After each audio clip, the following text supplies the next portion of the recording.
ரத்தினபுரி பகுதியில் உள்ள ஒரு குடியிருப்பில் குளிர்சாதன பெட்டியில் ஏற்பட்ட திடீர் மின்னின் கசிவு காரணமாக பிரிட்ஜ் வெடித்து சிதறியதில் ஏற்பட்ட தீ விபத்து ஒரு நடுத்தர குடும்பத்தின் ஒட்டுமொத்த வாழ்வாதாரத்தையும் சாம்பலாக்கியுள்ளது.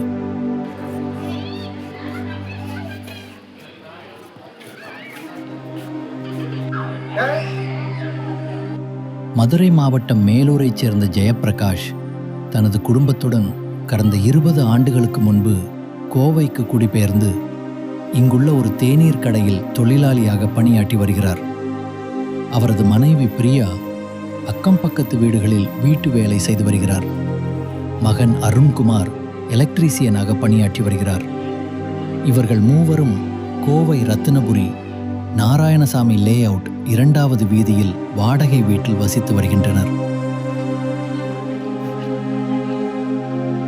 இன்று பிற்பகல் வழக்கம்போல் அனைவரும் வேலைக்காக வீட்டை பூட்டிவிட்டு வெளியே சென்றிருந்த போது இந்த திடீர் விபத்து ஏற்பட்டது.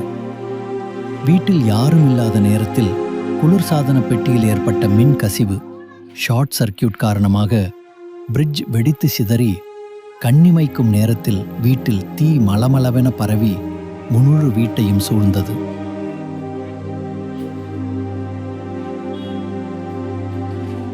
ஜன்னல் வழியாக கரும்புகை வெளியேறுவதைக் கண்ட அக்கம் பக்கத்தினர் உடனடியாக ரத்தினபுரி காவல் நிலையத்திற்கும் கவுண்டம்பாளையம் தீயணைப்புத் துறைக்கும் தகவல் தெரிவித்தனர்.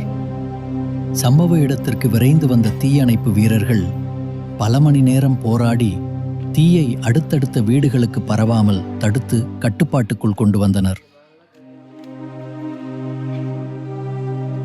எனினும் இந்த தீ விபத்தில் வீட்டிலிருந்த அத்தியாவசிய பொருட்கள், கல்விச் சான்றிதழ்கள், வீட்டு உபயோகப் பொருட்கள் மற்றும் குடும்பத்தினர் சிறுகச் சிறுக சேமித்த பணத்தில் வாங்கிய 5 பவுன் தங்க நகைகள் உள்ளிட்ட அனைத்தும் முற்றிலும் எரிந்து